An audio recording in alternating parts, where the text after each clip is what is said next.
Good morning, Senate. Welcome back. So, we're hanging out for a little bit. I got a little time before I have to be there.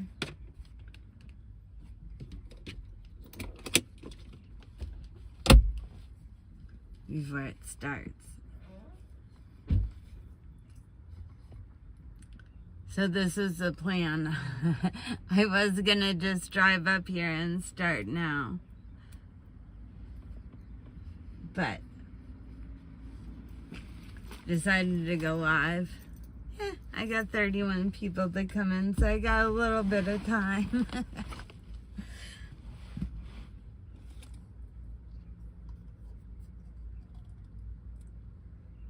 It's kind of cool right here by the river.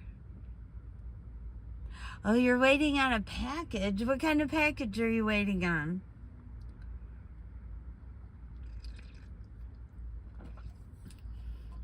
Packages are fun.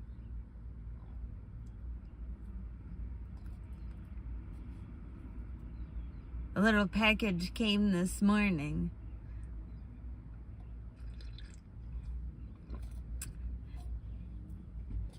There's a new human in the world.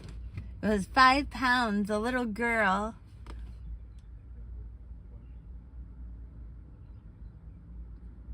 Oh, supplements are good. Supplements are better than pharmaceuticals. I hope they're natural supplements.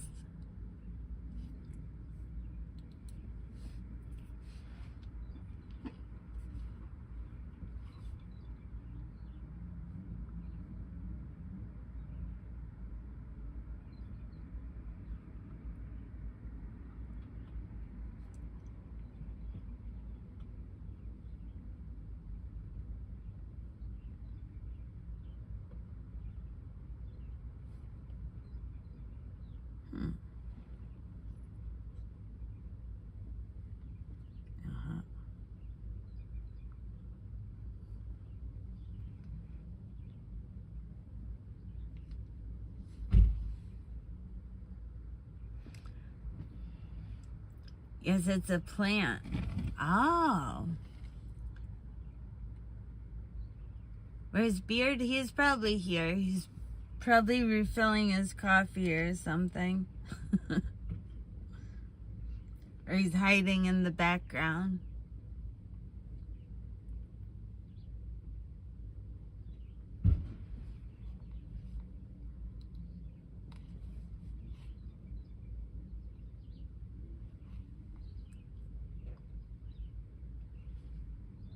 Alright, we got 15 minutes. I should walk up there. We should walk up there. I got my tripod.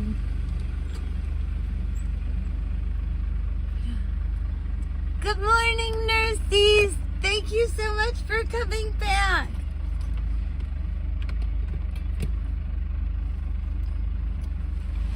Alright.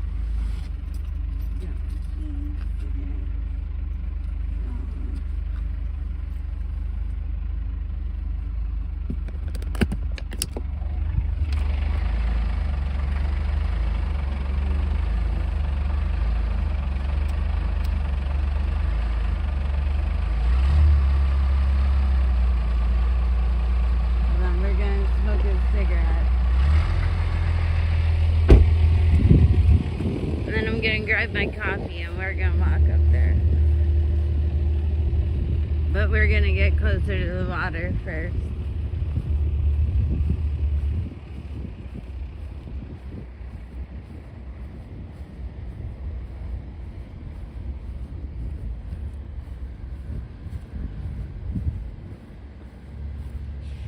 It's another river. It's a big river.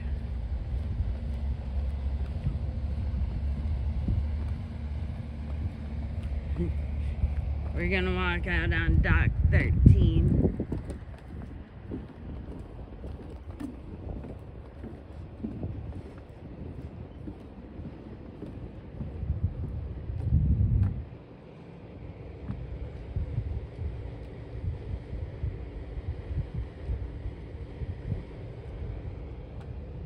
sun's coming out.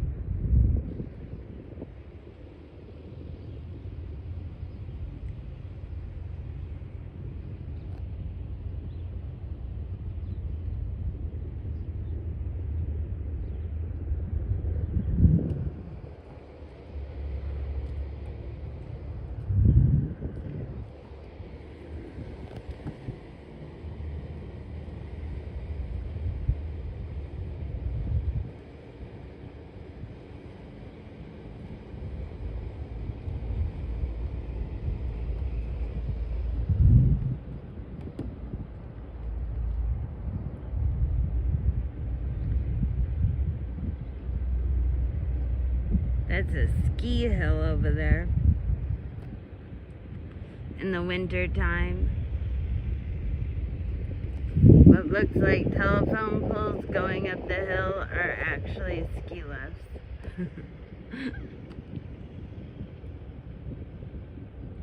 Or chair lifts. Ski lifts. Hell.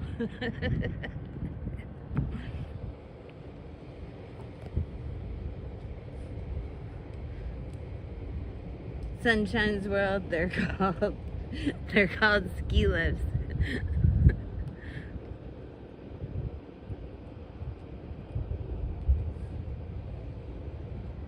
It was back in the day when I used to snowboard.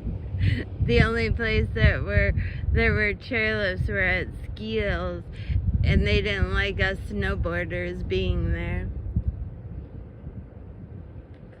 Bunch of pussies.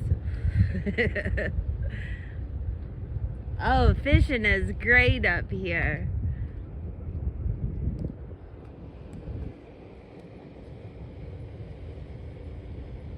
I thought I saw a canoe.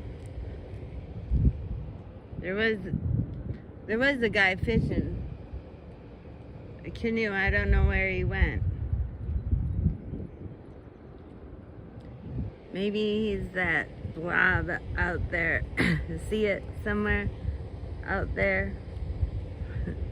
Maybe that's him.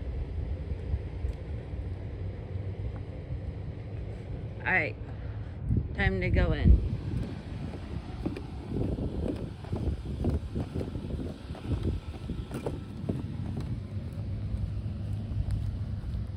We're waiting on food now.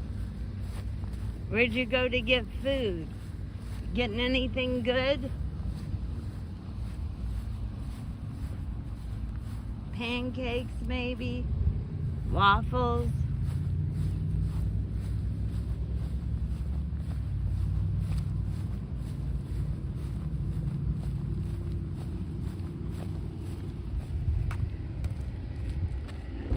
Grab my coffee. Lock the doors.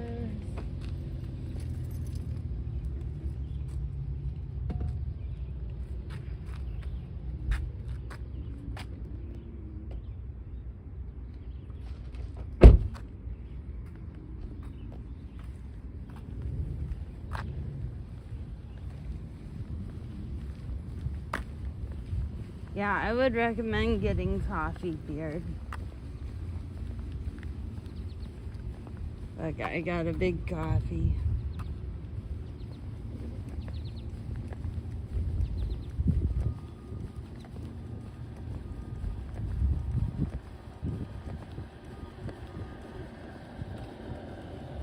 Need a holder for my phone on my coffee.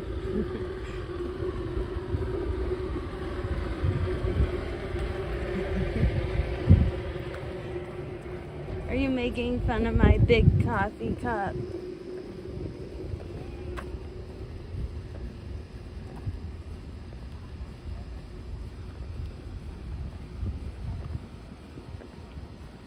Alright, I'm gonna mute you guys as I walk in. So, don't go away, you just won't be able to hear anything.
All right, thank you very much for coming, everyone. It's great to see so many people here. Welcome to this rally for Dr. Bob Lorenzer. So as you know, he's going to start by talking for a little bit about Project 2025, which is the Trump plan to basically dismantle the government over the next 4 years. And after that, this will be a Q&A for the candidates. So everyone, welcome to host Dr. Bob Lorenzer. Thank you. Thank you very much. You know, the Project 2025, 900, I think it's like 922 pages, 311 references to Trump, created by basically a lot of his cabinet and his supporters that he knows nothing about. So, has anybody actually read it? Yeah. I was unfortunate. I read it twice. Quickly, but I read it twice because I was very interested on certain topics, what they really end up meaning. The Project 2025, like tonight in Marquette, we're having a rally on that. So this was supposed to just be the Project 2025. Tonight in Marquette, we're having a rally, non-political. I can't even wear a badge, no signs, nothing. And it's all dedicated just to a little explaining about what that is about. Surprising to me, we have over 400 people signed up for it, right? So I think people are interested. People are interested on the issues. For me, that's what politics should be about. Quit talking about the person and the personalities, making derogatory remarks. Talk about what you stand for, what policy you want to move forward, how you want to end up doing that. Project 2025 didn't get a lot of press. It's been out for a long time, but it hasn't got a lot of press. And I just don't understand why it has not. It's only recently, now when it came up to the political, Democrats versus Republicans are talking about that. So I highlighted, I did have to take some notes because I want to highlight some certain areas under Project 2025 because I can't remember all of those. So yes, I have read it. I can remember some details that I can give you actually facts and figures what they want to do, and other areas I can't. But for the people that are over here, we can make this into more of a dialogue. What ends up happening, the plan in my mind, when I read it, here's my conclusion. The plan pretends to improve our country, but instead, when you read it, I think it could destroy great parts of our healthcare, education, environment, justice system, human rights, and democracy. Those are the areas that I concentrated on with all the big pages, with all the pages inside of there. I want to read you their goals. Anything that has a project to it should have stated goals. Believe it or not, I agree with almost all their goals. Not the way to get there. So their goals. Does anybody disagree with this? They had 4 goals. Restore the family as the center of American life and protect our children. Anybody have a problem with that goal? The devil's in the details of whose family they're protecting and how they are going to do this. Their second goal, maybe, I guess I do disagree with this one, dismantle. Literally, that's their words. I'm quoting them. Dismantle government bureaucracy and give power back to the people. Interesting way of stating that. And I'll talk about it. Again, giving power back to the people. Us people gave the power to the government to represent us. Yes. Right? That's what it's supposed to be for. Not to dismantle. We gave them the power to help us do certain things. Right? Because I don't think you folks can actually plow the snow by yourself all the time, right? Or build roads. You gave the power to your local government to do certain things. The third goal was to defend our nation's sovereignty, borders, and resources. And the fourth goal is to secure our rights to live freely. Those were their 4 stated goals of their 900 plus pages, and they went through the government almost department by department, by agency, and are telling us what they would like to do about that. That's the 922 pages. If you are interested, you can look that up, Project 2025, and you can concentrate whatever you're on. There's a lot of stuff in there that makes it, I think, it's actually an easy read, but it's a long, long read. So defined little areas, exactly what are they going to do, it is there. So when I talk about the areas, I'm going to give you a little synapse. I only have like a half of a paragraph when we concentrate on healthcare, women's reproductive rights, or education. And I'll show you what they are doing. If you don't believe me of this, and I don't want to make it political, I just want to explain what they are doing, and then I will make some comparisons what's happening to the appropriation bills that is not making its way through Congress very well right now. They went on early recess again because they couldn't get through the appropriation bills, and a lot of the appropriation bills are the start of Project 2025. So my conclusion of that is they're doing exactly the opposite of what their goals are. And if we allow them to happen without understanding what Project 2025 is, I think we're going to be in trouble. That's my belief. We're going to be in trouble. The more we know about it, the more you know about it, the more then you can share it with other people and say, this isn't what I signed up for. And if it is what you signed up for, then at least you're knowledgeable about that, and we'll see if we agree or disagree. So I'm a doctor. Can I start with healthcare? Right. So their healthcare part is it with the, you could call it Obamacare or the Affordable Care Act. Remember the pre-existing conditions? They want it out. I find that quite amazing right away. They don't want the government being involved. They look at the Affordable Care Act as the government being involved, and the government was involved. That's how the Affordable Care Act came in, Obamacare came in, and that's how, nope, you can't discriminate on pre-existing conditions. They want that part out. About, what else do they want? The efforts to lower prescription drug costs, aware of that? They think that should go back in the marketplace. I mean, again, see, now I'm summarizing pages and pages of this stuff, but it's right inside of there. If you want to get in and look at it yourself, you could go under, I think this part's under Health and Human Services, if I remember right, chapter 14 possibly, and you got to find it and keep on going down. They basically end up saying prescription drug prices, the government should have nothing inside of there. It's free market in nature, and what happens will happen. Well, I do believe in capitalism, I do believe in a profit, but I don't believe that healthcare should be for profit. See, I'm throwing some of my stuff inside of it. I do not think healthcare should be for profit. They want to end all negotiations about these prices.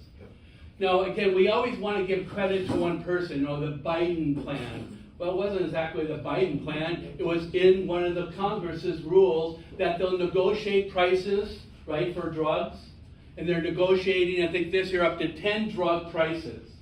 But the plan, one of the plans, and I'm contrasting this to Project 2025, the plan in the United States, if I could say now, from the Democrat side, that is the past, we want to negotiate drug prices. Now, there might be some trouble inside of there, but when you negotiate prices, you can't take all the profit margin away because capitalism will stop. They said, we just want to be fair about this. So they're doing 10 prices, 10 drugs in 2025, and they wanted to expand it. Project 2025 wants to end all of that. They want to restructure, let's say, Medicare. Some people in this room look like they're eligible for Medicare. I'm on Medicaid. Medicare. Well, I'll talk about Medicaid too. But I thought I would start with Medicare because it might be more easily understood. The difference right now between there's Medicare Advantage and Medicare, right? Medicare Advantage is considered private insurance that provides Medicare services. Medicare Advantage, again, is it in their report? No, I'm explaining what it is. They want, I should say what they want to do first. They want Medicare to go 100% over to Medicare Advantage. Oh, gosh. Okay? They want 100% of Medicare to go to Medicare Advantage because they do a better job because they're private enterprises. No. So let's talk a little bit who Medicare Advantage is. Medicare Advantage, 75% of the insurance plans that cover Medicare Advantage are for profit. Right? So for myself as a doctor, I believe that I believe nonprofit. I don't think healthcare should be for profit. The money that comes in should go back to the hospitals, the medical providers, the patients, the resources, not to shareholders. So they want to bring it all to Medicare Advantage. So let's talk about a little bit of Medicare Advantage. By the best estimates, Medicare Advantage probably, if I could say, have you heard about overcharging, overdiagnosing, et cetera, et cetera? Because they're maximizing. Is it illegal? Probably not completely, probably not. But what they end up doing, they're maximizing their charges. So what they're doing against other probably medical providers is increasing the cost per year of $50 to $150 billion per year. Medicare Advantage charges, that covers about 50% of everybody in Medicare. Right now, 50% of people that are in traditional Medicare, about 50% of Medicare Advantage. Out of this 50%, they think $50 to $150 billion is being paid for by extra charges that do nothing to make you healthier or live longer or smile. Okay, 50 to 150 billion. You could do quite a bit with that. Also, I already said 75% of the Medicare Advantage plans are for profit. Their profit margin is not as huge as you think, but it's a big market. So there's probably $5 to $15 billion in profit that Medicare does not have. When I look at this whole story, again, I don't believe for-profit should be inside of there, so I'm kind of Xing them out. They're enticing you in with gym memberships that you never use, right, or the other areas. But I'm looking at anywhere from, say, $100 to $200 billion a year that we're spending on Medicare Advantage. That's no advantage over Medicare. But their plan is to move 100% of the people over to Medicare Advantage. Why do they end up doing that? Because what they'll end up doing Medicare Advantage, now you put over there, you pay your premium, and you're kind of off the hook a little bit. The government's a little bit off the hook for that. They're privatizing Medicare. If you believe in privatized Medicare, then you're okay with that. $150 billion for me tells me I'm not okay with that. I think it's just financial. What are they doing with Medicaid? Medicaid now is, could I say, for the disadvantaged, for the poor people, correct? In general, it's 50% in general, because it varies by state. 50% is the federal government paid, 50% is the state paid. What they want to end up doing is get out of the 50% government paid and just give the states a block grant.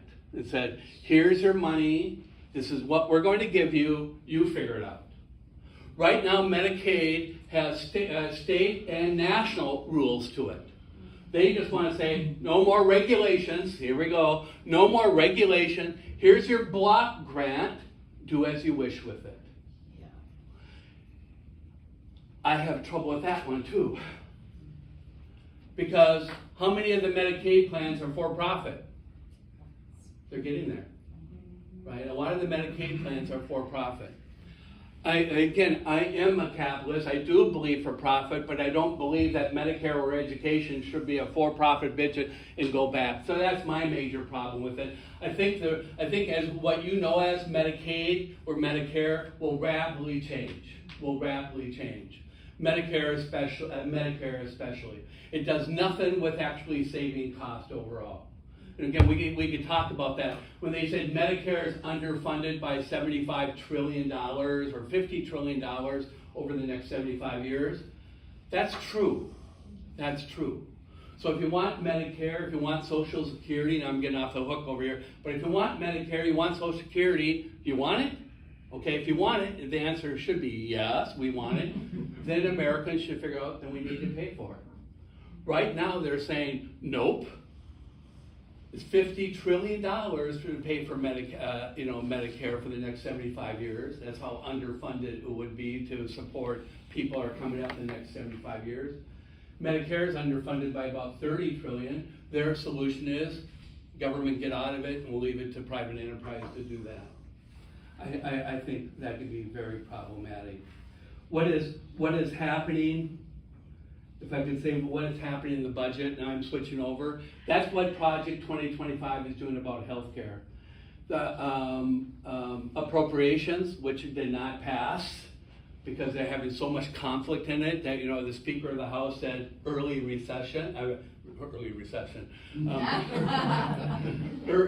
Let's take a break and come back and address this later. On medical services, their plans right now is to cut the CDC by 12% because they didn't know. This is right out of the budget. Cut CDC. I was going to give you millions or billions of dollars. I just want to put it in percentages. CDC cut the budget by 12%. And how do you like this one? Cut mental health services by 30%. Well, that's a great idea. Great idea, huh? This is at the federal level. I'm not talking about state appropriations. This is federal appropriations that did not, this bill did not pass. They recessed before that. But if you read the bills, which are really hard, you can find them. You could I do Dr. Google it, or you could do AI and find it. But check your AI sources. 12% for CDC and 30%. Is that keeping our communities healthy or handing tax cuts to the rich? I think there's some problems over here.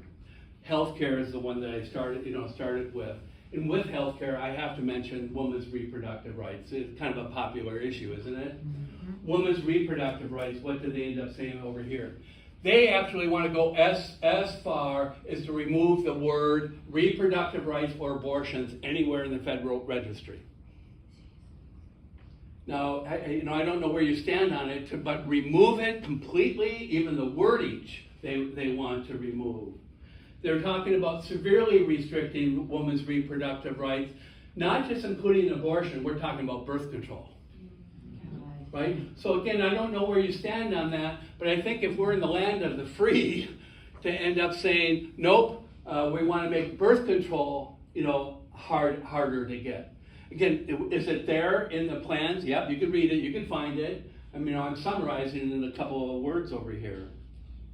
I don't think it is about the woman's reproductive rights, it's about health care. That's why I'm still talking about health care. I don't think it's about health care. I think it's about control. Mm-hmm. No matter where you stand on this, if you don't want to have an abortion, if you don't believe in birth control pills, you don't believe in IUDs or family planning, as far as I'm concerned, now bring in my libertarian part of me, that's fine. Don't do it. But don't take it away from anybody else. Yeah. Right? That's the freedoms. Aren't they also trying to get into IVF as well? Yeah. Yesterday was World IVF Day, huh? In vitro food, what is it? I always say wrong. The Hallmark movies, they want to celebrate and give a card. Yesterday was IVF Day, and I congratulated, I celebrate IVF Day to everyone except for Bergman, who's I'm running against, who actually wanted to stop IVF. He's an idiot. Yeah. So that's the stuff that I have on healthcare. Now you can ask any questions anytime you want, because I'll move to like the 4 or 5 areas. But again, if you have any questions or comments, I'd be glad for everybody to hear it and we could discuss that. But healthcare, I think, is a big deal. 25% of our federal budget is on healthcare. That's excluding the VA. The VA has a big healthcare, right, for all the vets and the veterans and the active military, TRICARE. If you want to put their healthcare under healthcare, then it's actually closer to 30% of our federal budget. That's why they're going after healthcare. I think we're going backwards, folks. Mm-hmm. I think when I'm looking, like last night was with people, and I was going to have you heard of My Michigan? My Michigan is kind of an issue of saying, if the nation can't go for Medicare for all, maybe Michigan could go for Medicare for all, and they call it MyCare. Michigan's farther behind than the nation, I can tell you that, because I just listened to them last night at a rally. So my belief is Medicare for all is the way to do this. I would like to say, I think the Republicans can jump all over Medicare for all. Medicare for all would cover all Americans with no deductibles and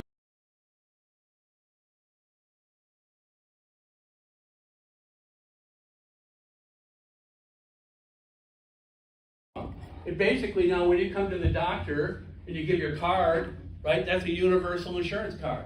That's all it is. It's a single payer system. Everyone's in. Now the doctors, the physical therapists, the dentists, the eye people, they just have a card. They don't need all this billing stuff. So Jack calls it Jack Bergman calls it socialized medicine. It is no way. He said socialized medicine is terrible. It's like anybody ask him, the VA is socialized medicine. The VA is truly socialized medicine. It is owned, operated, employed, and paid for. Medicare for all they do is pay for it. Did he volunteer to get out of the VA system so he's not dealing with the socialized stuff? Yeah, he's eligible for the VA from my understanding. Yeah. His doctor and dentists are in Louisiana. He also is from, I think, Georgia, isn't he? No, he's from Louisiana. He lives in Louisiana. Oh, Louisiana. Mhm. Good. No, So that's my difference on the project. Do you want to privatize health insurance, right? Privatize Medicare, privatize basically medical assistance, have everybody go back to insurance, or do you want a very financially solid way of doing it, Medicare for all, saving $500 billion? I don't know how I don't know why Republicans aren't jumping all over the bandwagon joining Medicare for all, because it saves $500 billion a year. And they don't want to give Democrats a win. Well, They who don't cares? want to- Sorry, who cares about Democrats? How about Americans? Yeah, Yeah. they want to be loyal to the corporations. I think it is. I think it's corporation. Now, what would Medicare do for all? Yeah, it would do havoc to the insurance companies. Yeah. 5% of the bills in Medicare for all is for job retraining for those people, right? All the billers in the medical offices could turn into community workers, right? Health assistants or something, and get paid the same amount. Hospitals would get probably more. When you look at it, hospitals would get more funding. Medical providers would get more funding, more revenue. Because right now, medical providers get their funding from, could I say, self-pay or charity? How much you get from self-pay? Self-pay for rich people, you get money for, you really do. Self-pay is actually one of the highest bills that you could get as a medical provider, because there's no deductions, right? There's no health insurance deductions. Charity, self-pay, then it's Medicaid.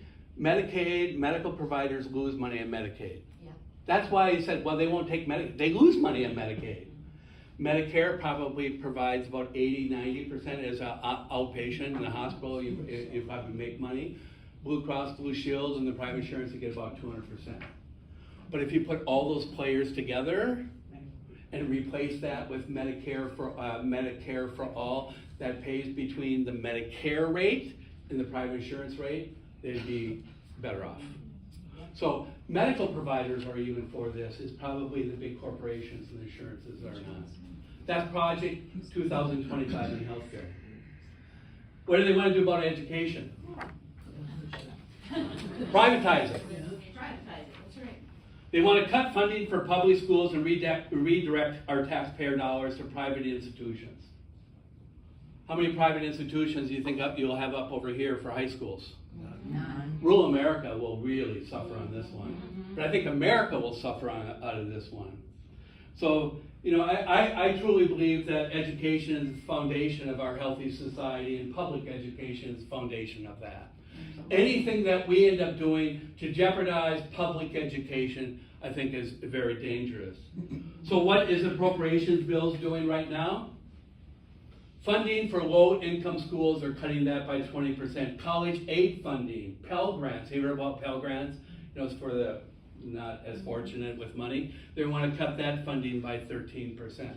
They want to eliminate Head Start. Because it's read the reasons again. Now don't quote me directly on this, but the reason is Head Start is a corrupt organization with their data that has been fudged on the benefits of the young. They want to eliminate it. So the federal budget right now is actually, the appropriation bill is cutting, I think, Head Start this year by 6%.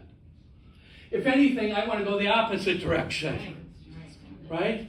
If you look at the public utilities, what should we be spending our taxpayer dollars on besides maybe defense? Bergman believes all we should have is defense. But our Constitution says general welfare. General welfare to me means healthcare and education.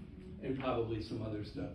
But education, so if you believe in privatizing education, take away public funding, if you believe that Head Start's a worthless program, then you're on a Project 2025 person. I am not. What do they want to end up doing about environment? Take a guess. Take a wild guess what they want to do. Scrap the EPA. Yep. They actually scrapped the EPA, is very close. The appropriations bill this year want to reduce EPA funding by how much? 60%. Close, very close. Yeah, 39%. That's this year. But what they want to end up doing is roll back worthless regulations that do not protect our air, water, and natural resources. That's my, but really right inside of there, they said it's regulation that's unnecessary. Don't you folks actually have a toxic cleanup from the mines over, was it Torch Lake, or where is it, Collar? Yeah. Right, does all these agencies get it right? Let's say no. But you don't throw away an agency because you don't get rid of public education because you had a bad fourth grade teacher. Right? You improve education. You don't get rid of the EPA because they made kind of a nonsense, something like, I don't even agree with that. Do you agree with all Democrats? I don't, right? Don't you ever actually have a spouse kind of, a little, like, I don't like that color, right? You don't get rid of your spouse because you don't want to paint the hallway differently. But the environment is quite different as what they want to end up doing. Taxes? What do they want to do to taxes? Back the Bush tax cuts. They want to create two tax brackets, 15% and 30%. Wonderful. What will that end up doing? Okay, if you're below the 15%, you're going to be paying more. Well, the 15% tax bracket is actually a fairly, I think, how low do we go in tax bracket now, 12%? Right? But you don't get taxed on a certain amount. Then I forget what that amount is, but you don't get taxed on a certain amount. Then the first, when you get taxed, I think from like 15,000 to 26,000 or some of that, you get like 12%, 15, They want to go to 15% because everybody should be in on taxes, right? Even if you can't put food on the table and you have to have food stamps and etc. Nope, you should be paying taxes. So they want to go 15 and 30%. What will that do? For an average family, I don't think this is, I can say average family, you're probably going to, I'll have to say this with a little bit. An average family is making $100,000 a year. I had to use some number, right? Sorry. An average family is making $100,000 a year under that tax system. Will that cost you more taxes or less? More. About $2,000 to $3,000.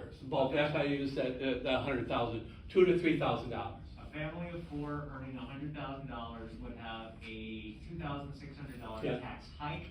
A family earning $5 million would get a $325,000 tax. Yeah, I used $1 million, so if I use $1 million, they get a $40,000 tax cut. So if you look at their tax system, when we're in a financial deficit, right? We're in a budget deficit. We got a budget deficit every year. We can talk about that. In 2025, our budget deficit was maybe around 1.5 to $2 trillion. Let's reduce the taxes overall. Let's add more taxes to the lower income and the middle income, and markedly less for the higher people. Markedly less, right? What was the $5 million you said? $325,000 tax cut. That's their plan for a fair tax system. A fair tax system. Okay? How about democracy and human rights? Now we were just talking earlier to somebody over here. Trump last night, remember, Trump knows nothing about Project 2025. Right, yeah, he's oblivious. So Trump said, we were talking about this, right? We get the quote out. He was at True Families, or what was that? True Families. He's talking to evangelicals. And his quote was, and you know, again, we literally got the quote, in 4 years, you won't have to vote again because we will have it fixed. Wow. He didn't say, right, do you have it pulled up or? Insane. Well, I'm looking, We're yeah. looking. But I thought, okay, he was talking to the group and basically the group said, you know, I thought he was going to end up first saying, vote one more time. Don't get tired, just like you Democrats. All you have to do is vote one more time. Well, you folks got to vote two. You know, we've got a primary and then you got But a lot of states don't, they're done with their primaries. So I thought what he was talking to the evangelicals is saying, you only got one more time to vote, right? That's all you have to do is stay in the game for one more time to get rid of the disaster of the Democrats and vote for that. But he didn't say that. He said, he literally, the quote was, do you have it? Yeah, we, You gotta get out and vote. In 4 years, Christians get out and vote. Just this time. You won't have to do it anymore. In 4 more years, you know what? It'll be fixed. It'll be fine. You won't have to vote anymore, my beautiful Christians. I love you, Christians. I'm not Christian. No, it's- No, he literally said, I'm not a Christian, but I love He's you. not You Christian. don't have to vote What was again. that? Love He and fix literally it. says he's not Christian. He literally Yeah, said he's yeah. not a Christian. yeah, and then he said, I'm not a Christian, but I love you. What is not? But see, what bothers me, right? I mean, you know, I've traveled internationally. I worked overseas for 10 years. I can tell you, you know, I lived in, you know, Muslim countries for 8 years. Sorry, folks, they are just like us, the majority of them. They're people that want to take care of their families. The majority. I understand the governments, you know, try to throw us far away. But you know, I've been in Afghanistan, Iraq, Pakistan. When you get out of the governments, when we're up in the mountains hiking or in the towns, they're almost the same as us. The same as us. They want to just have their children to have a better life. But look what he said. In 4 more years, you won't have to vote again. We will have it fixed. He wasn't talking to just the disenfranchised voter and just say, stay with us until November, right? It's like GOTV, get out the vote. He wasn't just getting out the vote. He was saying, we will fix this that you won't have to vote again. So what else in the democracy? I think that's a huge one. That is not in Project 2025. What we just did is not in Project 25, but we had it's news yesterday, so we had to throw that inside Well, of there. what's more scary too is, I think that maybe they have already fixed the election, you know? You know, is democracy gonna work in November, or what have they done? Because Heritage keeps making these statements, we're not letting you know everything we've got in our pocket, Yeah. and we're gonna fight. And that's Yes, it another will good work. website to go to is the Heritage Foundation. Well, the Heritage Foundation is the founders of Yes. this. And the Heritage Foundation, you know, the person that made this report up, Project 2025, created a book. Who actually wrote the foreword to that book? J.D. Vance, who knows nothing about this either. Right. But the democracy, when I put democracy, I put human rights inside of there. Remember one of their first goals was to restore the family as the center of American life? They very clearly, over and over again, the family is only consists of a husband and a wife, children, and you know, they don't mention pets, but they might as well just throw in Rover inside of there too. So almost everything that they have, if your family is not that typical American family, I call it traditional, they're not supporting you. So you look at all the stuff about LGBTQ rights, et cetera, I'm a believer, if you come into my clinic, and I've taken care of a lot of the alternative lifestyles, LGBTQ, may not be my lifestyle, but it's your lifestyle. I'll respect that because I believe I'm in freedom of doing that. You're doing no harm. Great people. So I don't totally understand what they end up with in democracy, but they want LGBT to literally be demolished. They want to take care of any anti-discriminatory rights, so like, that you can rent to whom you rent to, you can sell remember the wedding cake one? The wedding cakes, stores, they want to take away all of that stuff and just end up saying the owners of private enterprises could do and sell to who they wish. And they're really picking on LGBTQ throughout the whole report. It's almost everywhere inside of that report. The other stuff that's worrisome, have you heard about Schedule, what is it called, Schedule F? Right now? You know, I was a federal employee, but the federal, let me tell you a little bit about the federal government, right? I've been in the federal government for 10 years as a diplomat. So Schedule F, what they want to do right now, of civil servants that really run this country, civil servants, there's 700,000 of them. You say, well, the government's much bigger. Well, wait a second here. We got 2.25 military people. That includes reservists, right? If you're getting paid 2.25 military people, then 2.25 non-military people. Out of that 2.25 non-military people, 1.4 million of them work in defense. Right there, it's like a contractor that's working for the Defense Department, the Pentagon. So you got the whole nation run on 700,000 people. That includes your DNR, right? They're federal. Fish and Wildlife Services, your national park. They're part of your 700,000. When a president comes on in, they have presidential appointments of about 4,000 of those 4,000. When the president comes on in, they not only nominate their cabinet, you have to have presidential approval for 4,000 positions. He wants to turn that to 50,000 positions.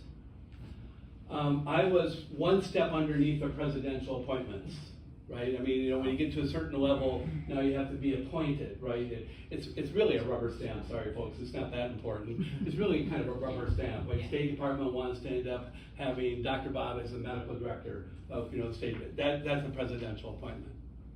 They want to bring it up to 50,000, and that 50,000 would go down quite a bit. And what they want to do is politicize the entire civil service. Right now, when I come into like the State Department, I was in the State Department, there's, I don't know how many, I was trying to look that up, but there's at least probably 50 people in the State Department. They set everything up. I'm down here, this group that's presidential appointed, a quarter of them are approved by the Senate, can't tell me what to do. They want to bring it all the way down to here. 50,000. I personally think that's a really bad idea. I don't care what president you are. Civil service, I served under Trump and Obama. But I served, my oath was to the Constitution, not to either one of the presidents. Amen. What do they want to do with the Department of Justice? They think the Department of Justice is weaponized.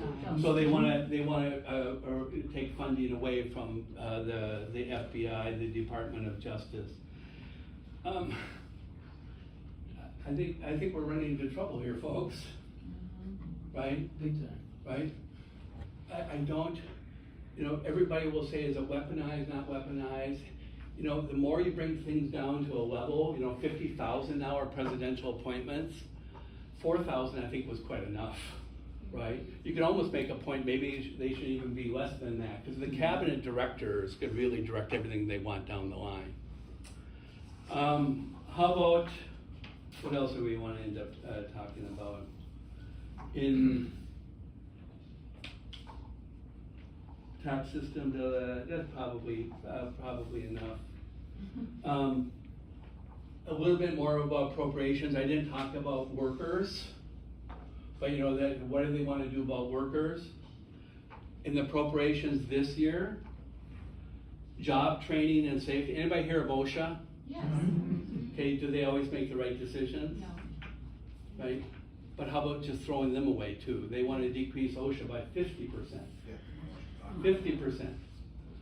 Job training, and there's a thing called now in the federal government job training. What they want to try to do is, it's really not doctors either, professional. This is job training usually for laborers. It's for it could be for engineers, environmental people, et cetera, et cetera. They want to take the job training program at a federal level and actually decrease that funding by 50%. They want to end up taking the budget for national parks. How many national parks does the first district have? I think 5. I think we have 5. They want to decrease the funding for the national parks anywhere from 10 to 15%. And some of our national parks, even up here, had to, parts of them were closing because they didn't have enough workers, you know, funding for that. So how do you take care of that? Decrease their budget by another 15%. Fish and Wildlife Services, about 15%. They wanna open up the Forestry, boundary about waters. 15%. What? They wanna open up the boundary waters for mining and leasing. Yeah. Oh, my God. So if you end up looking at, you know, what do they want to do about, is there a housing problem in the United States? Yes. So let's address it by decreasing, funding to HUD by 20%. Decreasing? Decrease funding of HUD by 20%. That's this year's appropriations. This year's appropriations. They call it worthless social spending. So, The arrogance is just unmatched. Yeah. yeah. Yeah. So that's Project 2025. Is it starting? It has started. Project 2025, what's the last time they did, has Heritage ever put out a similar report? You know, we call it Project 2025, it's called that way to guide the new administration with their policies to get a head start on the issues. That's why, what was the last time the Heritage-like people did this? 2016. Ronald Reagan. Yeah. Ronald Reagan is kind of when this started. A little bit more on the appropriations. Again, it's all done on decreasing the federal deficit.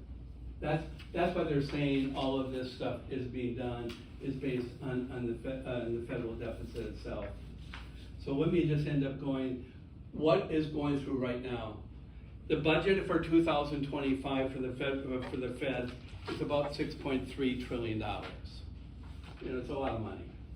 I say seven trillion because they don't count the interest that you have to pay. I count the interest. So that $7 trillion, all of the stuff that I talked about, you know, cutting housing by 20%, Head Start by 6%, by decreasing jobs, you know, by 50%, job training by 50%, saves $90 billion. $90 billion out of about 7 trillion is about 1.4%. Our national deficit is how much? Yeah, say 34,000. Unfair way of talking about 34 trillion. Sorry, 34 trillion. But that includes what we owe ourselves in Medicare and Social Security and military retirements. You know, we borrowed off of each. We borrowed that. So really, our national debt is really around 28 trillion dollars. They're fighting over 90 billion. And they had to have a recess because they couldn't do it. Is it going to work? No. I don't think so, folks. That's pretty hot. I will be a Democrat saying right in front of you, if we want to address the national debt, we don't have enough worthless social spending to get rid of that deficit. And I'm not supposed to say, my campaign doesn't want me to say that, but somebody has to tell the Americans the truth. The cuts that we're doing right now, that's the best that the Republicans could come up with for worthless social spending. Right? Worthless social spending. We talked about education, we talked about jobs, we talked about their changes in taxes and what that would do with sales. That's the best that they could come up with solving our national debt, and they only came up with 90 billion. You know, out of at least conservatively 1.5 billion. Didn't Trump come up with something saying he didn't want to tax tips anymore? Yes. Wasn't that in Nevada only though? No, Nationwide? He addressed it in Nevada because why? He's talking off It's the the service industry. Yep. out there. He's talking off the top of his head. Somebody asked the question. He goes, "That's a great idea." Yeah. Right? So now nationally, and that's integrating its way through right now. I thought that was like, you know, like if you asked me a question, I thought they were just making a joke. Now it's making its way up. It's making its way up the ladder. Yeah. That don't tax tips. Yeah, I thought that was solely in Nevada. No, it's national. Okay. Meanwhile, the That IRS, started in Nevada though. Here. the IRS just did its job and collected $1 billion in back taxes from millionaires. So let's just keep them doing their thing. Let's take the corporate tax rate back to what it was under Eisenhower, and we solve all our problems. Some a lot of them. So That's where you get your money from. Well, they want to go back to the 1950s. Yeah, right. That's right. Everything back back to to the taxes as well. 1950s. You can keep it, With everything social except for money. Exactly. So I mean, talk about IRS, because you might have a little stuff over here. This is from the CBO, Congressional Budget Office, about the IRS. According, here's my little statement, according to new data from the Internal Revenue, American households and businesses underpaid their taxes by $688 billion in 2021. Jeez. That's no new taxes, that's nothing, that's just paying the taxes by the laws that we end up having.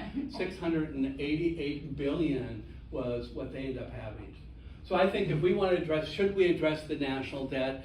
You know, some people in this room might believe in modern monetary policy, saying the federal debt doesn't matter if you spend it on the right thing, and we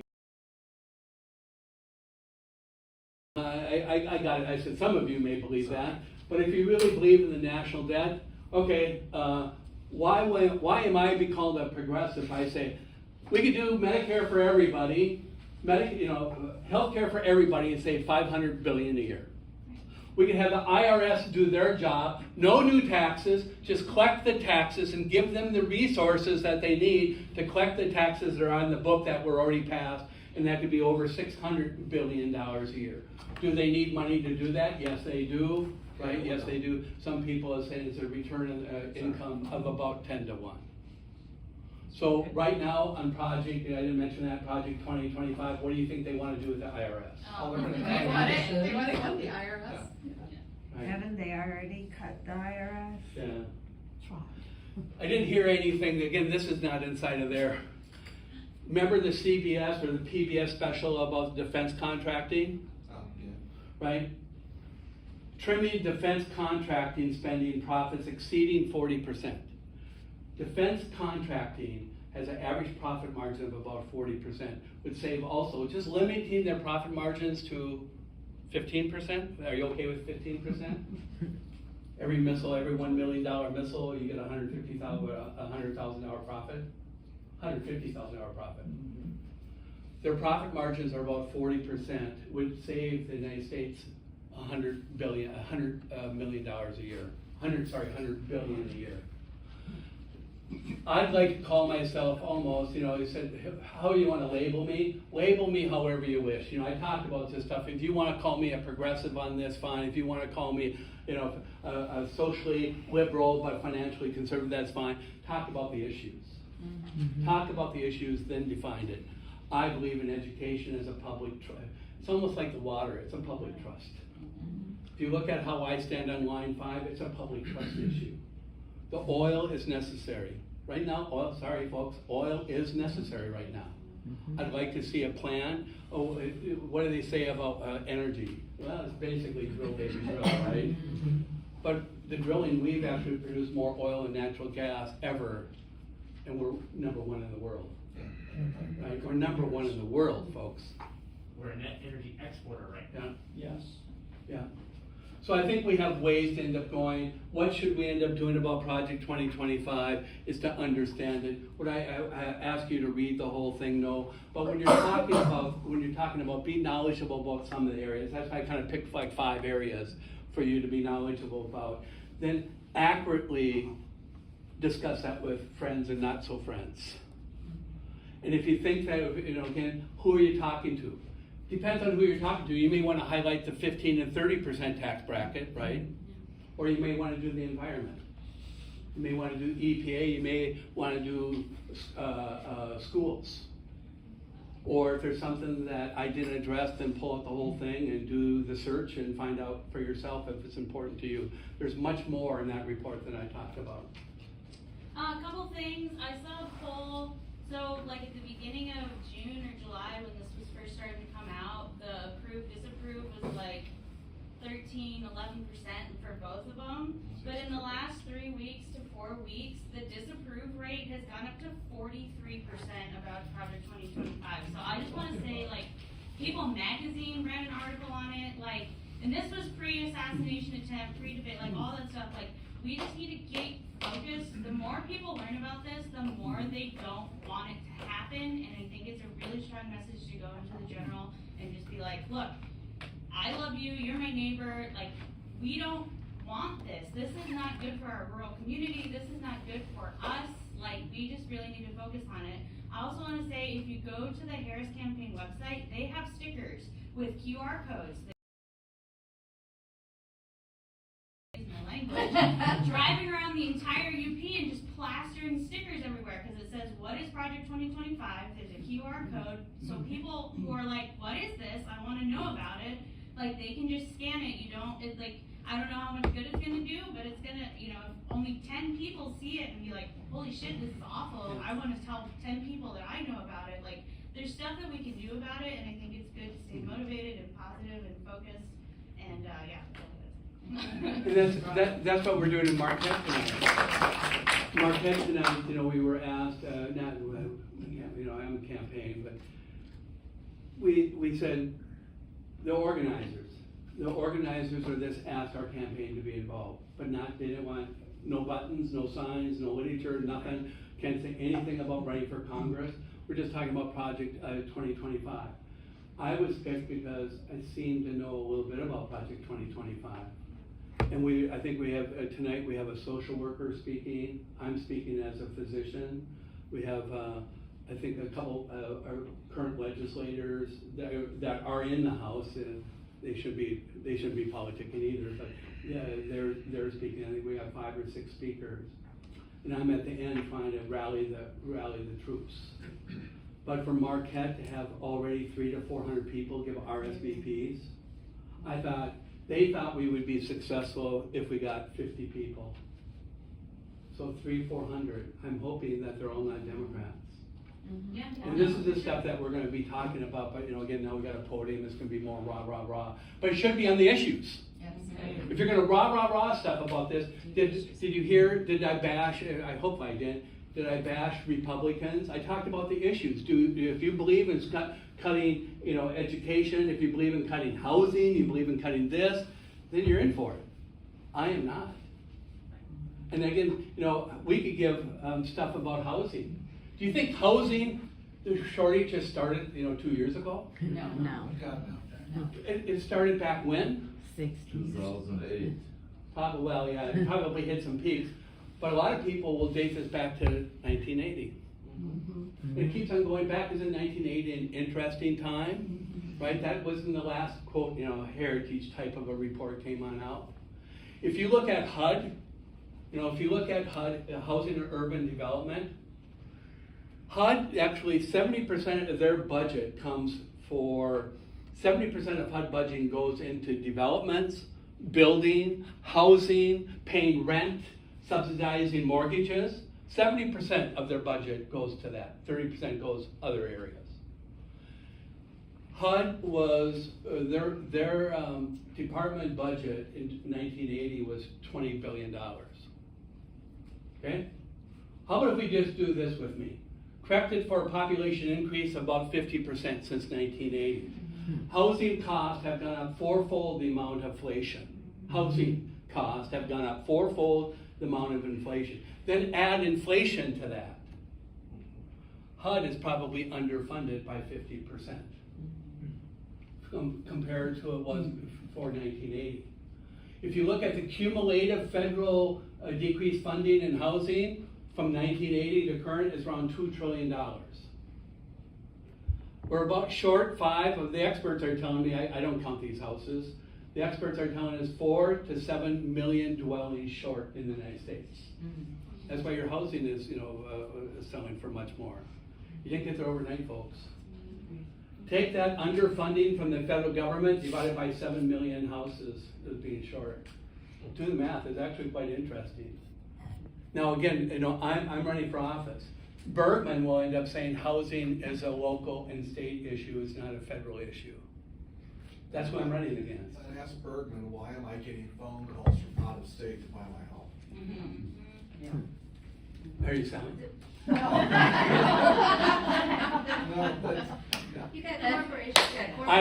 I gotta admit, I'm selling my house in Marquette. I'm living out in the country now. I'm selling my house in Marquette. We bought it 35 years ago for $84,000. We just sold it for $550,000 Wow. in Marquette. I mean, we took care of it. We put addition and other stuff. But housing prices have gone up. You already know this, right? Housing has gone up 4-fold the amount of inflation. 4-fold the amount of inflation. But what else has gone up 4-fold? Education and medical care. Those three. We need a fix in certain things. And I truly don't understand the cost of education. I don't get it. How it's gone up that amount. The support from states, for instance, has dropped drastically. It used to be when you call something a public institution. I teach in Michigan. You're fine. It used to be when you call something a public institution, the state budget included something like 50% or more of the operating costs of the where even Michigan Tech or other public universities, we call them a public university, Michigan's name is on the university, but tuition is our primary source of funding. So you've got to raise the tuition in order to cover the cost of operating the university. So basically what the main things about that is the amount of federal and state support for public institutions has just been cut for years. In my simple way of doing it, I'm a little older. I went to school in the 70s. I've been through college. I got my MS, I was a social worker. I got my master's as a social worker. I was in public health. I taught at a college for a while before I became a doctor. When I went through school, my family was on food stamps. Right? I can tell you where our income is. So when I went through school, 20% of my schooling was paid for by me. 80% was paid by the federal or state government. Right now, it's exactly the opposite. Right now, the student probably is responsible for about 80% based on loans. I got it. That's where you have the $1.7 trillion owed by 43 million, students. That's how that was created. But when I went through school, we went from 80% somebody else paid my education to 80% right now is paid by the student. That's what's happening. And there's your tuition. But the thing that also is ridiculous, I'm sorry, you keep saying you're gonna have a job situation where people have got to be educated, blah, blah, blah, blah. You need to say, like, how about a real simple one? High school goes through what would be an associate's degree. I mean, it's easy. Do that little part there and have the government help you. A lot of schools are doing that. In Florida, you can get an associate's degree when you graduate high school. In college, Escanaba is You can doing that. graduate with an You could associate's actually degree get out from high of school. high school now with almost an associate's degree Oh, see, I or never a had that paid happen. training. Yeah, Or that's paid nice. training. That's Paid nice. training. So right now, like in Marquette, and I'm sure, I don't know about your community, but you could actually, if you do it right and plan it out, it's almost like a European system. You could come out as a certified, almost a certified, you could have 2 years done of your carpentry or electrician or plumber. There's or a lot of whatever. programs like that now. It's really, it's innovating. It's innovating. And I'll say the same thing about healthcare. Sorry. For now. Education cannot continue to increase in costs like this. Yeah. Either can medical care. No, right? I- So you that's have what to I'm saying. innovate. And you're talking about innovation. Yeah. When you Can I- were- Sorry, go ahead. No, you were talking about the budget, for education. I've worked in the mental health field I'm an MSW, and I've worked in it for 30 years, and what's happened is that federal funding has just gone down, down, down, but guess what? The need has gone up tremendously. So that whole concept of, we're gonna give you money and you can just figure it out, that's not going to work, because then you're going to have more and more and more mental health issues happening, like we already have in our nation. Anyway. That's what block grants are all about. You hand somebody a pot of money and you That's wash exactly. your hands of the actual cuts That's that they have to exactly. make to use that. And the problem is there's $3 for 75 people, Exactly. you know? Dr. Bob, can I make a comment? Yeah. Hi, I'm So- Nadia Pekauskas, and I work with Youpers for Ukraine, so I know about money and budgeting for 2025. But as an educator, Bill and I started a group last September talking about the issues, just the issues, and Project 2025 has been on our radar with Bill and Audrey and I in different library talks and others since last September. If you don't have to read all 900 pages, like Dr. Bob said, and thank you for giving us a crash course in each important area, but I would highly recommend that you read the education portion. And we're not just talking about money and budgets and cutting funding.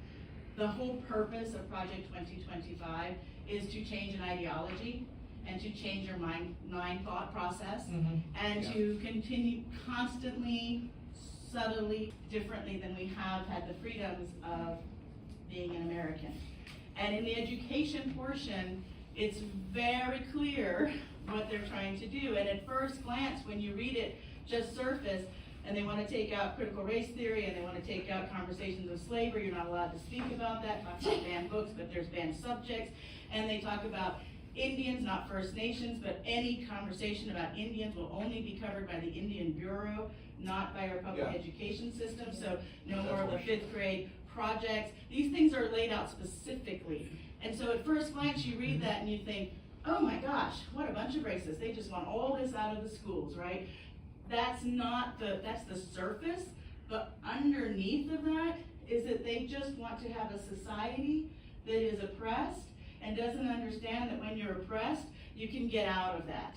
So if you don't talk about First Nation rights, and you don't talk about slavery, and you don't talk about all the other rights that we have now gained, and you remove that from public education, you have people that think, well, this is the way it is, and I can't change it, because it won't be able to be changed.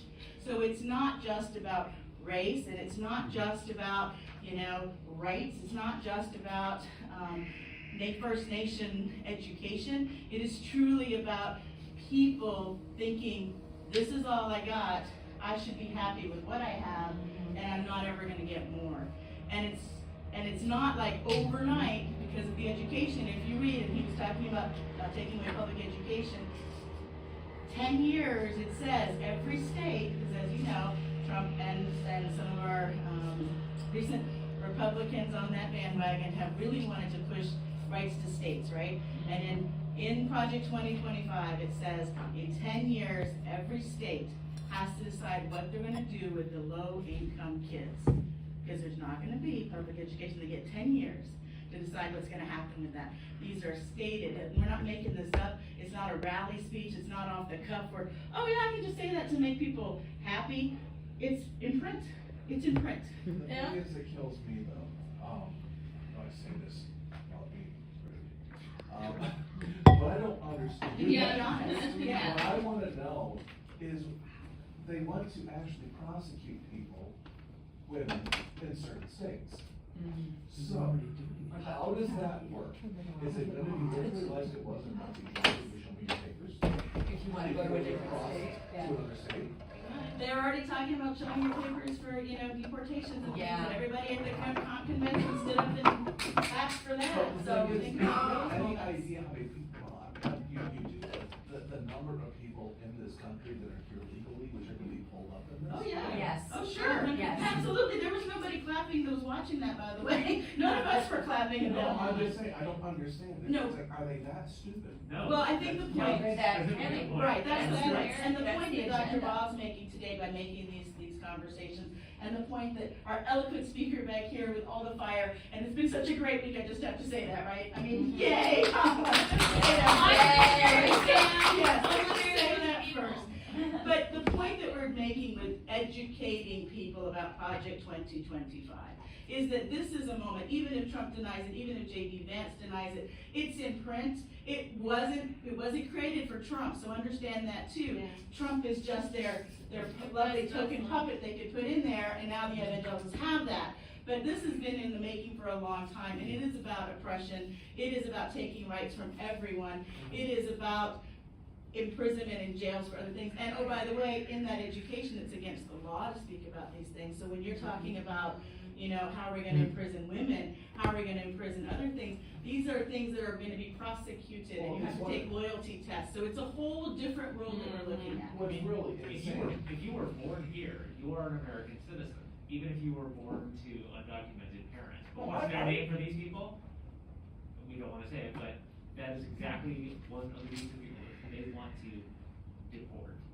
I mean, absolutely legal, but they still want to get rid of them. So there's what I was trying to say, that was right, and you're absolutely correct. And this is something we should all be very upset about, because it is going to be door knocking, and everything that you've said, door knocking. But the point that we can make that's hopeful, and everybody in this room that's hopeful, is that the more we talk about, the more we educate, the more conversations we have, and the more we make people aware of this. And we've done a little cheat sheet for Project 25, just carry it in your purse and hand it out, and you can just have actual quotes, because that's how lovely this sheet is for us. You can have actual quotes in writing. This isn't made up, this isn't oh, he's just talking off the cuff. No, this is written, this is a manuscript for what's coming.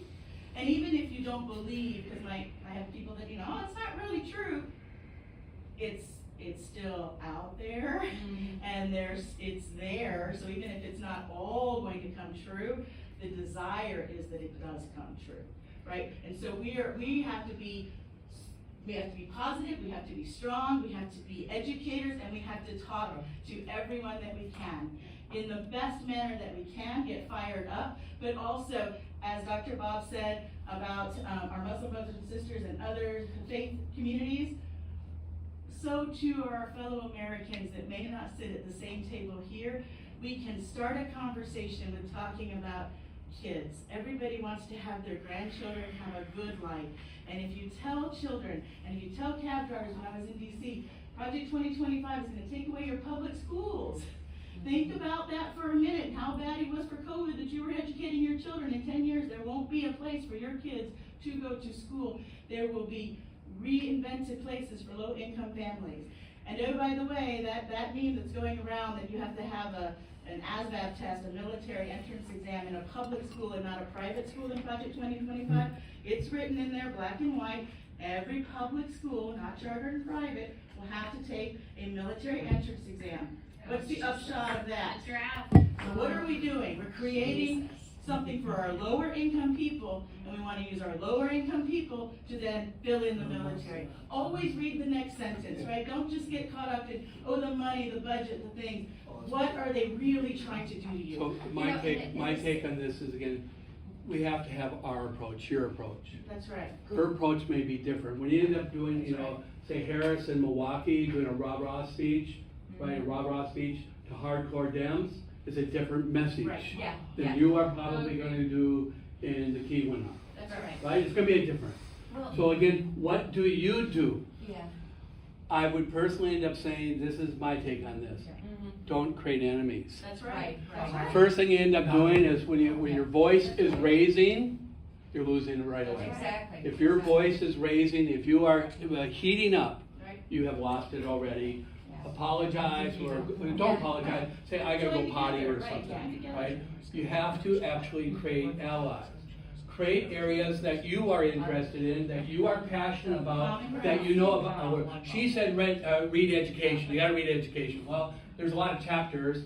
If education is not your thing and environment is, then use that as your passion. Understand the information. Then, why I keep on talking to people like you. You probably already believe together. You're all probably going to vote together.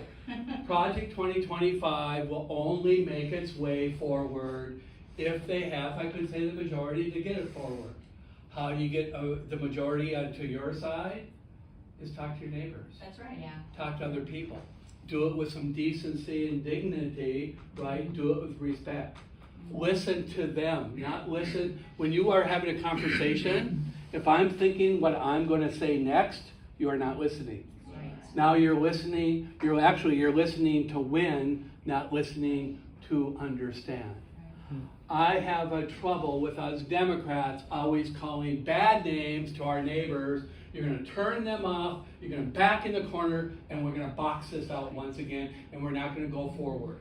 Stick to the issues, stick what's important, find a way to do this. And I wrote down, what can you do to prevent Project 2025 from becoming a reality?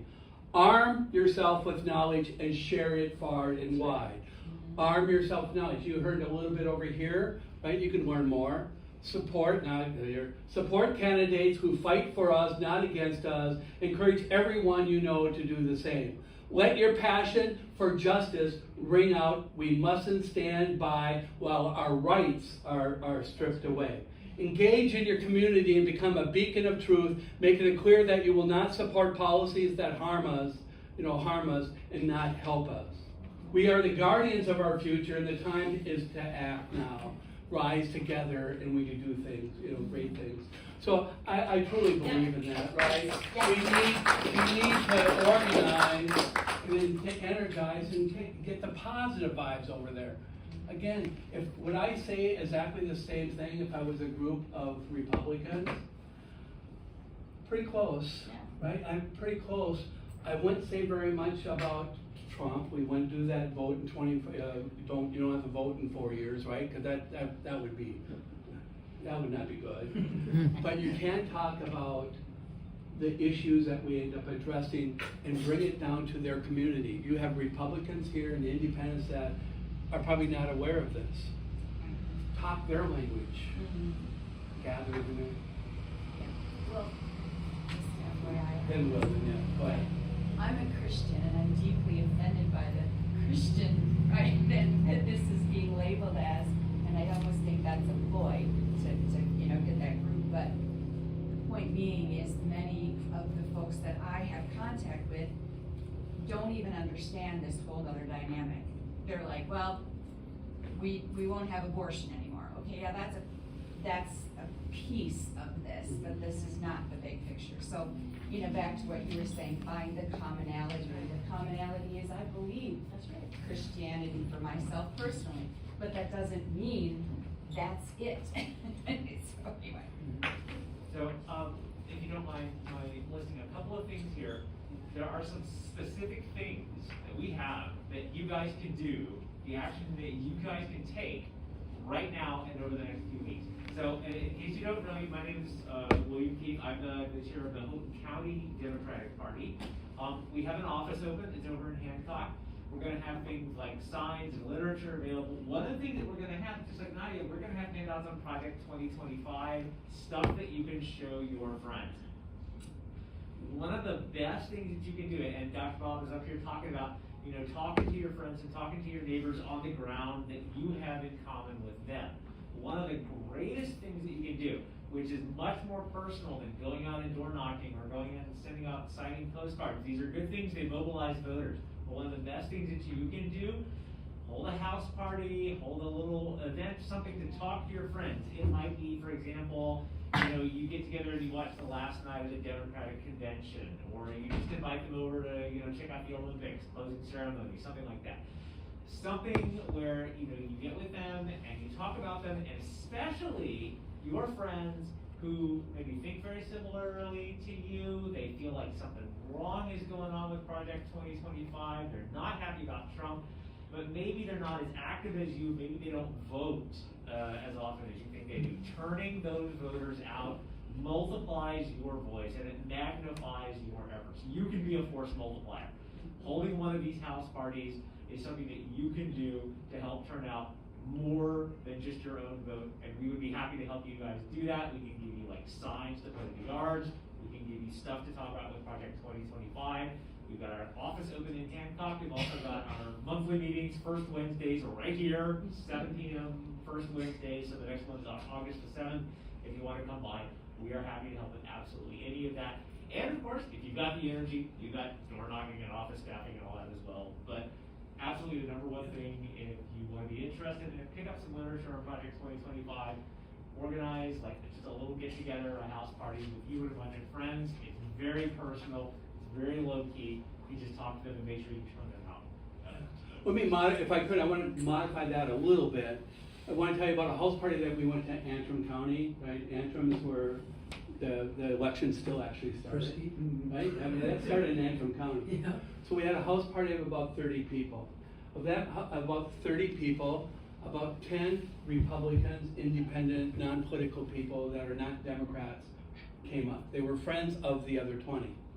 They were invited and just said, hey, Dr. Lorenzer is going to be there. He talks about issues. You don't have to be bashed. Why don't you just join me, right?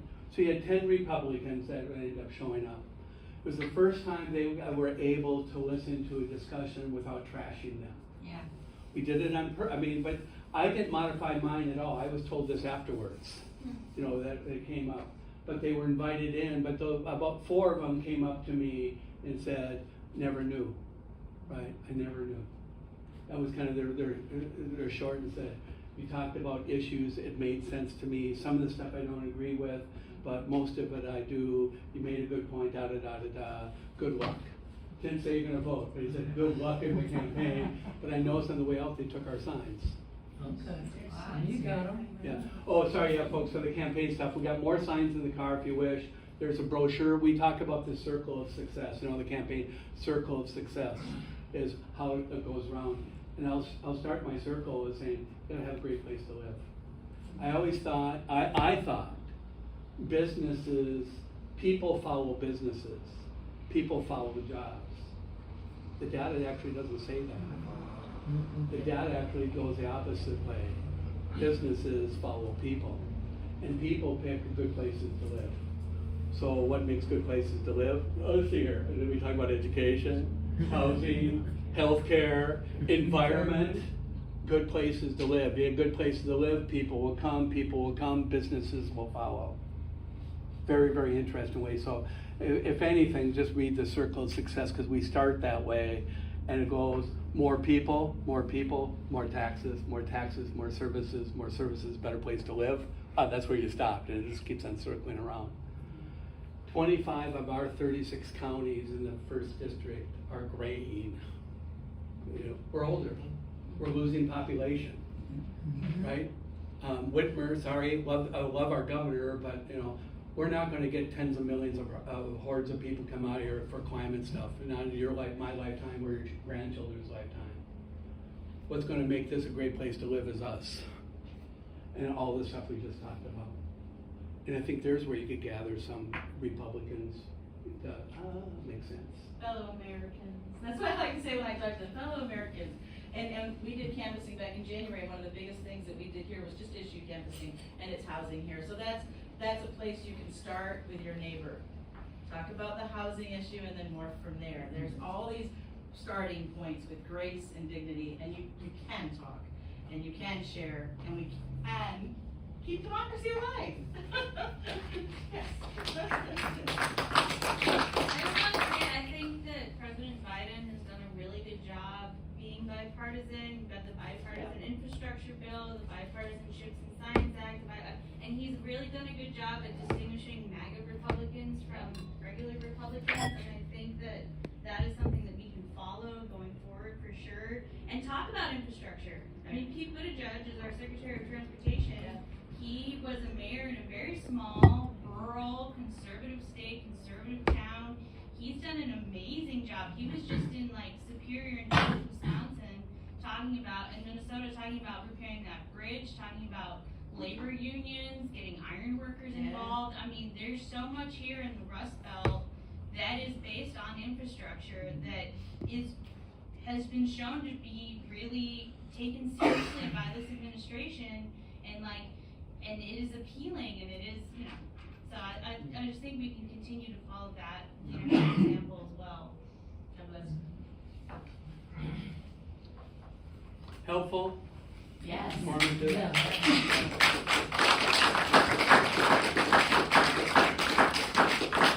Anything else you want to talk about? Can you come back and do this kind of meeting again with a new audience, maybe a different location or something? Yeah, we do. Here's how I campaign, right? I mean, today campaigning, talk about Project 2025. Really didn't talk about me very much, huh? Then we're going to the Baraga Powwow to show my respect, right? You don't always have to campaign. You know, campaigning, people talk about themselves. Campaigning, you should go in the community and learn about them. Then after the powwow, from over there, then we're going to do the Project 2025 at a rally in Marquette. We've gone and done town halls, Social Security. I just dedicated to Social Security, understanding Social Security, understanding Medicare. That's how I think you should campaign. You should campaign about learning the people that you're serving, listening to them, and helping us all understand the issues. Today we spent Project 2025. But, you know, big ones for me, I mean, there's big ones. We can talk about education, we can talk about the student loans. Yes, I'm not we got issues. And sorry, this is a great country. Whoever says, you know, make America great again, you know, we are great. But we can do better. We can. Right? We can definitely do better. always do better. Yeah. So bottom line, yes, we will be back talking about other issues and stuff like that. But you have to get to the primary on August 6th, so go out and vote, get your people to vote. That's my political campaigning. So take a side and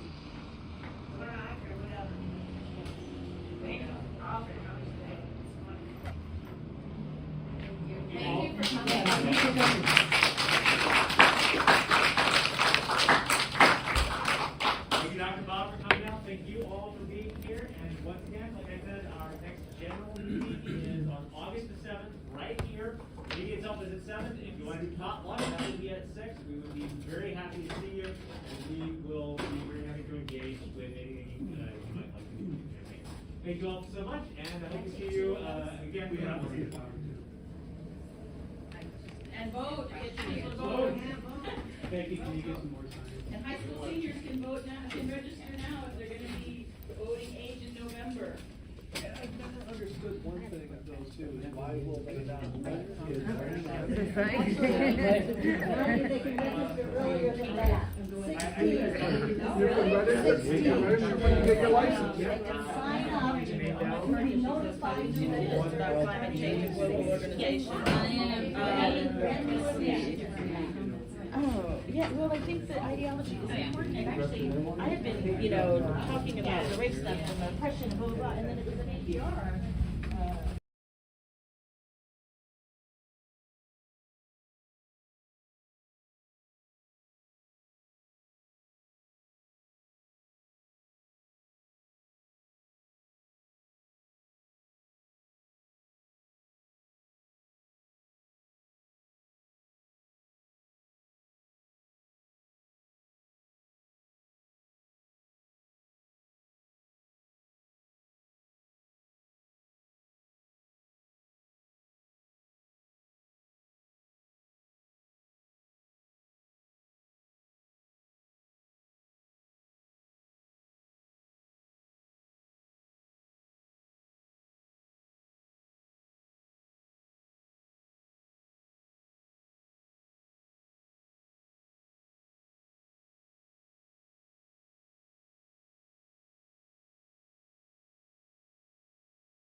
Alright, mic's off now.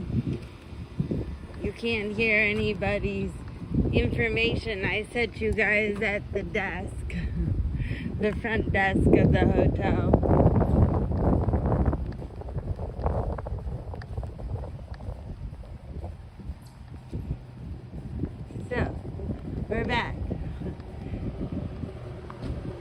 So I hope you guys enjoyed my little Project 2025 thing. It needs to be stopped. It's bad. Republicans, Democrats, everybody needs to stop it.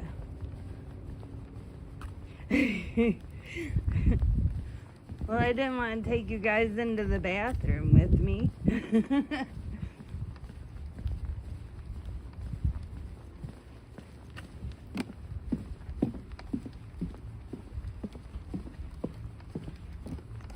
So, I think we're gonna sit out here for a minute, smoke a cigarette.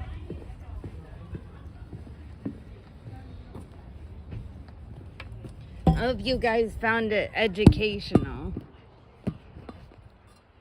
I hope you guys will look it up and read about it. Read what's in writing. And it's funny, Jesse, you say he sounds like a socialist. Well, a lot of what he was talking about wasn't socialist. And if you want to keep the UP, there needs to be federal funding.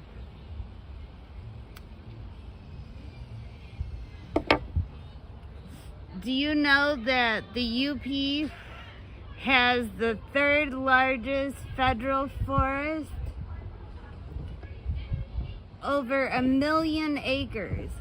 In order to keep all of that, where you like to fish, there needs to be funding. And did you hear? They want to cut funding for that. For parks, 10 to 15%. For the fish and wildlife, 10 to 15%. That's all UP federal funding.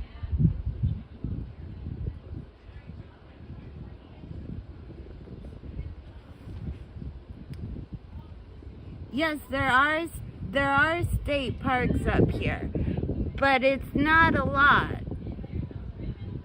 And it's not big. It's not as big as a federal forest. Again, over 1 million acres.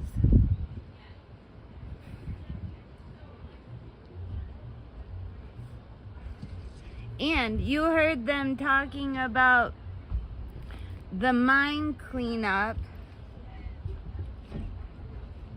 Well, maybe you didn't hear him talking about that. Maybe you came in later. I don't know how long you were here, Jesse.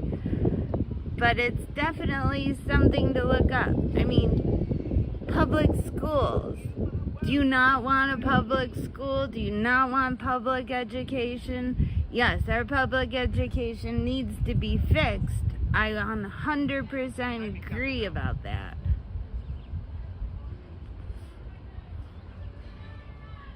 But just because it needs to be fixed doesn't mean you just end the whole fucking thing.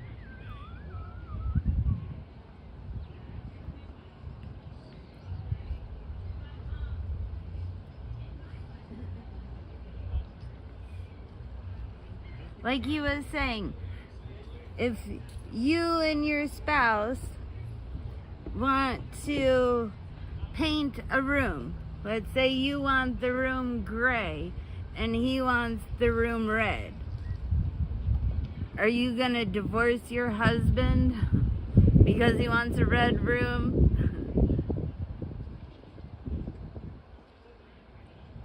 Yes, a lot, I totally agree, Jesse, a lot has been broken. And it's taken a long time to break it. And you know when it started breaking? When I was born. So my entire life, this country has been going to shit in a handbag. And it ain't even a Louis Vuitton handbag. It's some cheap Payless handbag.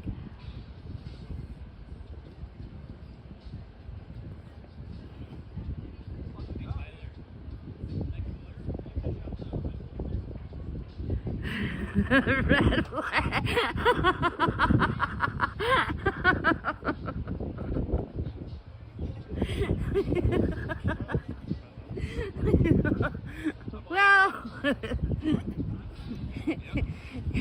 If it was a red hat wanting to paint the room red, I think I'd want a divorce too.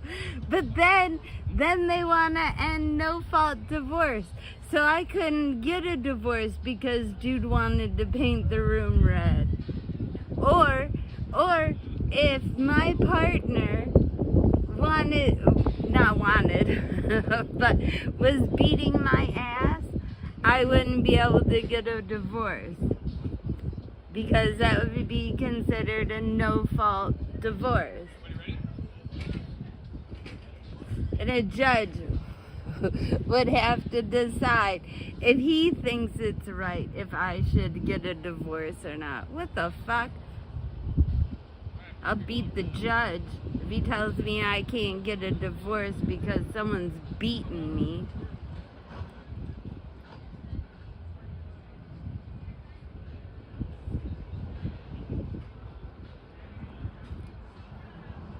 I don't know, it's a bunch of bad things in that Project 25. Bunch of bad things.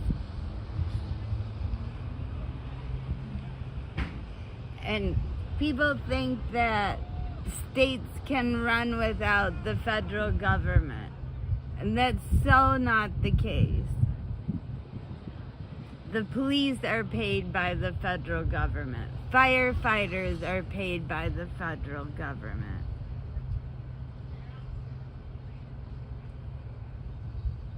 Oh, but wait, maybe all that should be privatized because, you know, the private sector has done so good with our country, has helped out so much, right?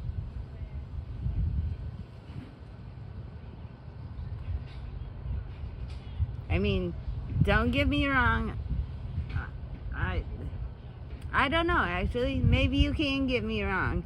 I kind of think after you have so much money, you don't need that money anymore.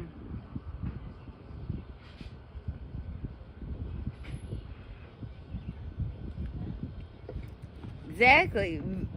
Why do some communities not have fire and police?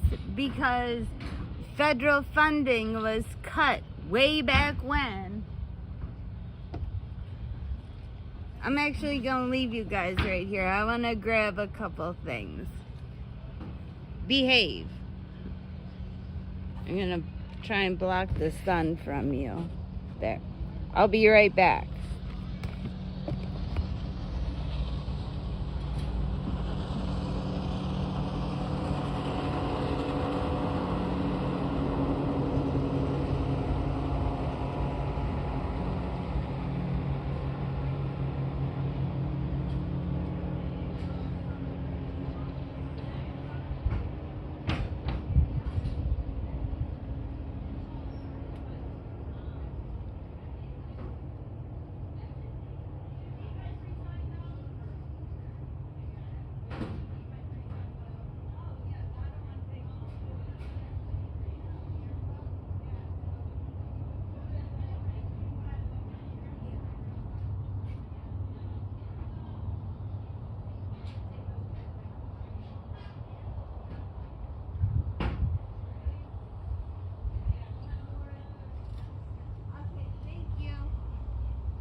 I'm a little concerned about speaking clearly, but check out the. This one's got 20-something reviews of it.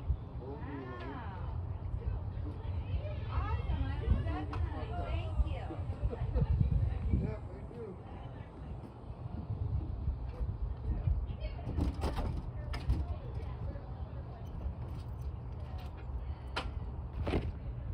Okay, I'm back.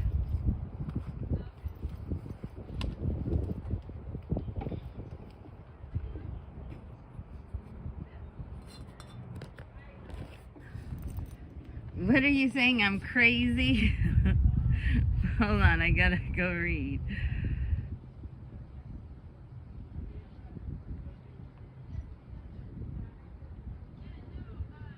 I had to fight so hard and got some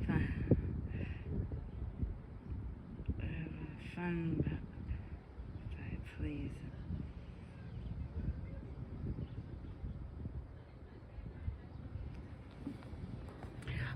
See, Beard, and that's the other thing. So, because you were pressing or saying your ex was being violent and police don't believe you. Well, if we go along with Project 2025, they're not gonna believe me when I say it.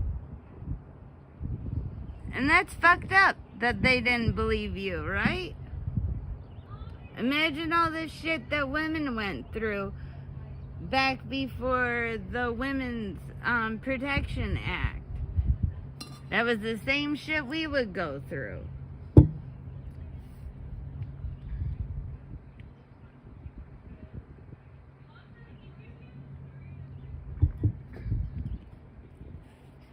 But again, the GOP doesn't want to protect women.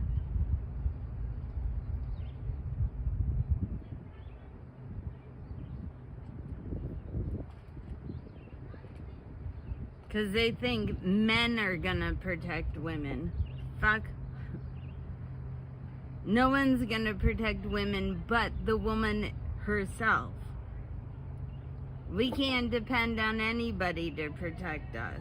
We have to protect ourselves. And by protecting ourselves, we need to educate ourselves about this Project 2025.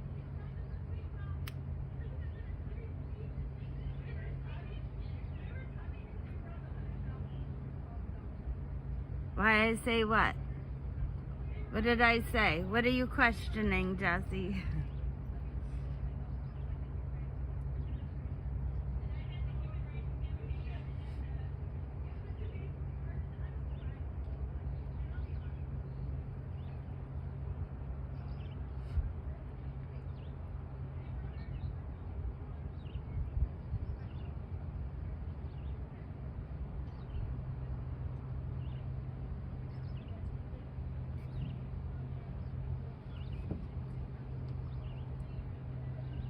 So, hope you guys like staring at the porch.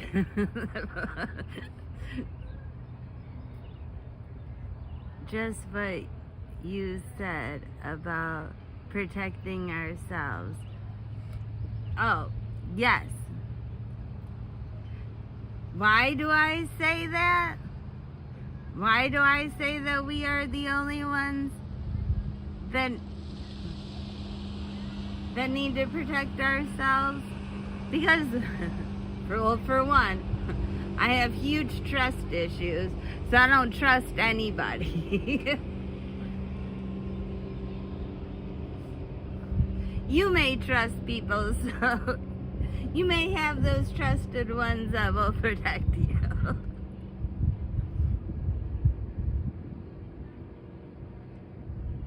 See a little of the water? Let's see if I can get a better seat.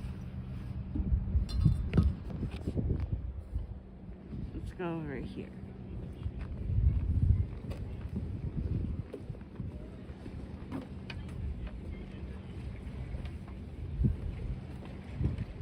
Now you're really gonna be in the sun.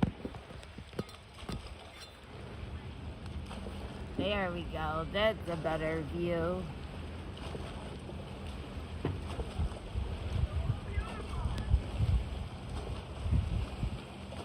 Oh, my battery, of course, my battery's dying. So, after this cigarette, we gotta go plug you guys in the car.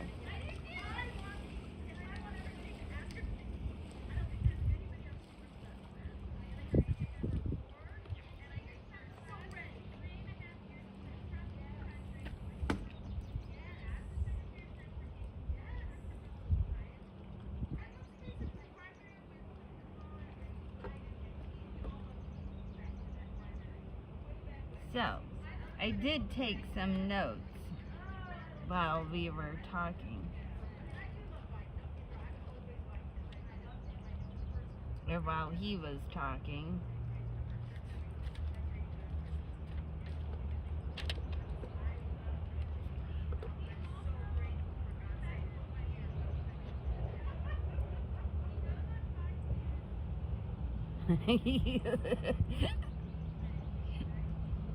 I think comments are coming in really delayed. Well, I'm glad you trust yourself.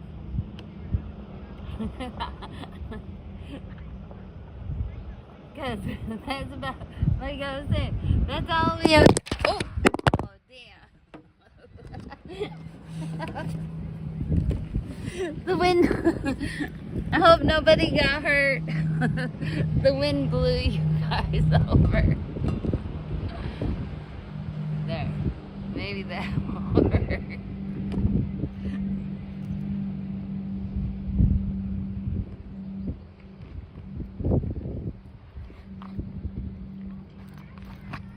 So, one of these days,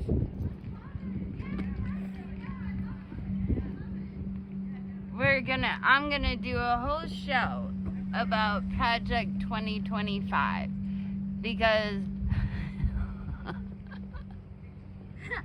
in your eye, in your elbow. Did I hit the funny bone? I'm so sorry, Beer. But I really think people need to be educated about this Project 2025, especially a lot of people that follow somebody, because all the other side does, and I wouldn't even say I'm necessarily a leftist, because I believe in progression. We need to move forward as a country. Everybody needs to have rights to live and love however they want to.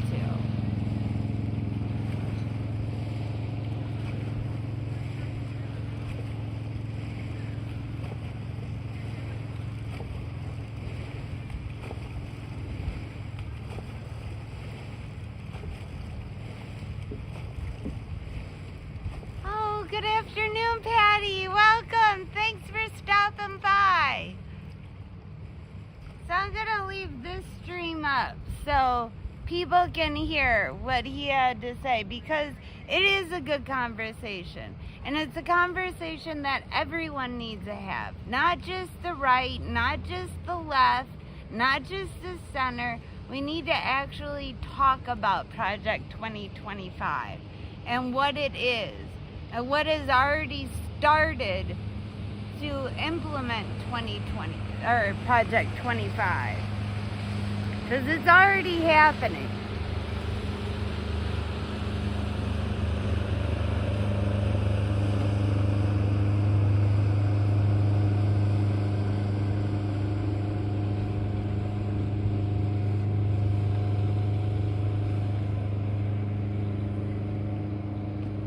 All right, back to the car. I gotta plug you all in and get you out of the shade.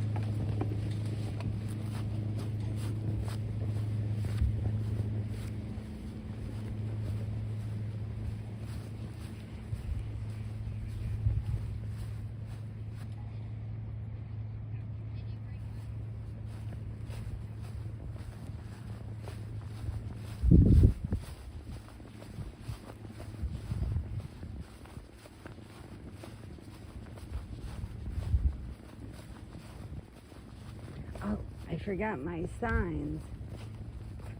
Well, I'll go back. I'm gonna put you guys in the car and go back for my signs.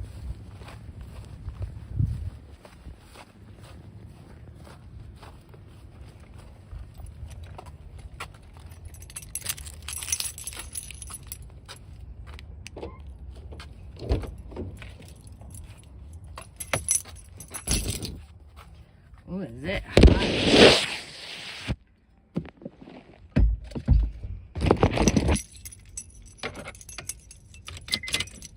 We got rolled down the windows.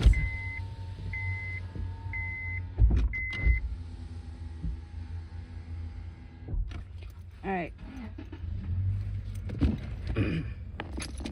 I will be right back. Behave, everyone.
Yep.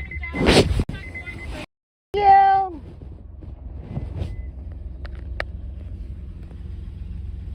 Okay, I'm back. And it's hot.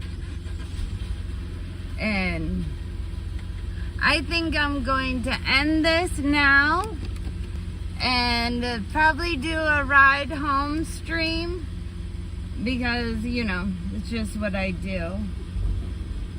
But dear Lord, did it get hot.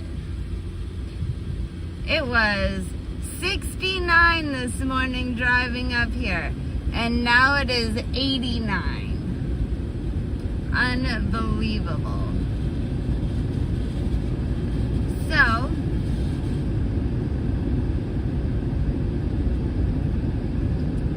I'm going to say peace and love to all of you. Thank you for being educated and do your research. Project 2020, or not, well, it is 2025, but Project 25 is dangerous and it is on the ticket. Do your research. Read it. Look up Project 25 and read the text itself, not what other people are fucking saying.